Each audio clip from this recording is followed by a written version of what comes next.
क्या आपने कभी सोचा है जो स्टॉक आप खरीद रहे हो क्या वो सच में ग्रो कर रही है या सिर्फ एक बबल है? हाइप से स्टॉक चढ़ सकती है लेकिन सच में सिर्फ एक चीज से कर सकती है, वो होती है सेल्स ग्रोथ। ठीक है, तो चलो आज हम डिकोड करते हैं कि सेल्स ग्रोथ को क्यों स्टॉक मार्केट की असली जान बोला जाता है। तो सबसे पहले हम समझते हैं कि इसके बेनिफिट्स क्या है। तो कंपनी का मेन काम होता है चीजें बेचना।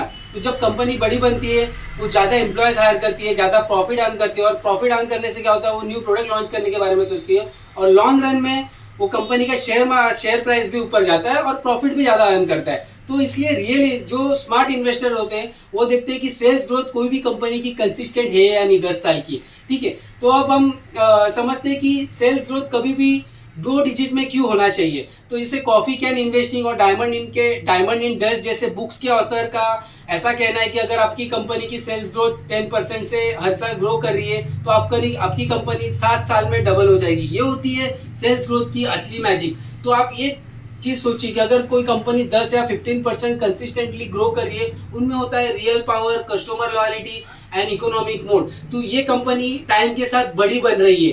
तो हम अभी एक एग्जांपल लेते हैं, एशियन पेंट है। तो ये एशियन पेंट में ज्यादा कस्टमर लॉयल्टी क्यों है? बिकॉज ये आप हर साल की इसकी ग्रोथ रेट देखोगे तो ये 10 to 15% बढ़ रही है। That's why customers love them. और ये ऐसी कंपनी है कि इसलिए इन्वेस्टर्स हैव लव देम। तो ये कंपनी टाइम के साथ प्रॉफिट नहीं कमा रही है, इवन ये बड़ी बन रही है। ठीक है, तो अब आप एक चीज को समझो कि स्टॉक मार्केट में सबसे बड़ा टैप होता है कि आप हाइप के चक्कर में असली वैल्यू को भूल जाते हो। अगर आप कंसिस्टेंट ग्रोथ ट्रैक करोगे तो आप ऐसी कंपनी में इन्वेस्ट कर रहे हो जो ऑलरेडी खुद को प्रूव कर चुका है। तो स्मार्ट इन्वेस्टर बनो, सेल्स को डिकोड करो, अगले रील तक आरओ इंजीनियर्स के साथ बने रहिए, और यहाँ हाइप से फंडामेंटल